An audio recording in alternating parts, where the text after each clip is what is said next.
Thomas the tank engine had been working in the coal yards all day. The little blue engine was covered in coal dust. "We can't clean you up tonight, Thomas," said his driver. "There's a problem with the hose pipe." "Bother," said Thomas. "A bath would make me feel much better. The others are sure to say I look silly." But the engines were too busy arguing to notice Thomas. James was talking loudest of all. "I deserve a new coat of paint. The Fat Controller says I'm the pride of the line and—" "Rubbish," huffed Henry. "We're all the pride of the line." "It's been like this all day," confided Percy to Thomas. "James is getting a new coat of paint and won't stop boasting about it." "Why, James, I'm the one who needs a new coat. Look at me." "I'd rather not," retorted James. "You're not a pleasant sight and wouldn't understand the needs of a really important engine." Thomas was fuming. Next morning, as James was being repainted, Henry had an accident. "If you can't push trucks properly, Henry, why not talk to a tree instead? You know how much you like the forest." "As a matter of fact, Bossy Boiler, the Fat Controller is inspecting the island for trees that are too close to the line. He's worried they might cause trouble." "Pah!" laughed James. "If I came upon a tree, I'd just push it aside." "Really?" replied Henry. Soon James was showing off his paintwork. "Make way for an important engine." "You wouldn't feel important if one of these trees crashed on you. You'd feel hurt," reproached Percy. "Rubbish! It wouldn't dare." "You should be careful, James. Trees can be just as powerful as engines," advised Terence. "Pah!"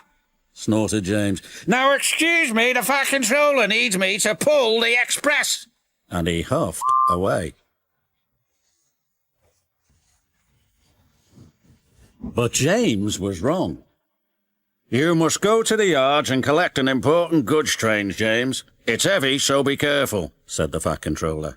"But, sir, I've just been repainted. Can't Thomas or Percy do it? They're dirty and like working with trucks." Really useful engines don't argue. So James didn't. By the time he arrived at the yards, the weather had changed for the worse. "Your colour's nice, James. Pity about your face, though," said a truck. James ignored them and set off. Soon they came to a hill, and his driver knew that they were in for a difficult time. An old tree close to the track was being blown by the strong winds, and rain had weakened the slope. All of a sudden the tree moved.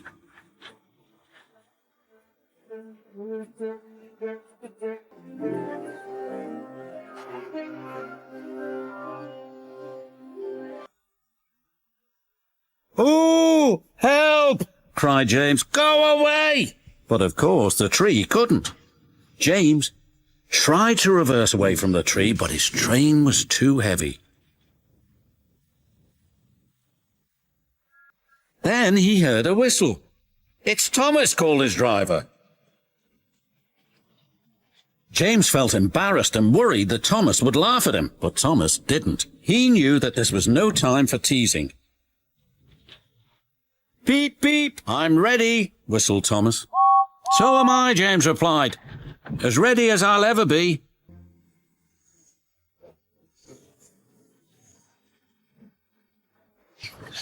They were just in time. Later, James spoke to Thomas. "Percy and Terence were right to warn me," he said. "Thank you for rescuing me, Thomas." "Oh, that's all right. We engines must pull together, whatever the weather." Just then, Edward bustled in.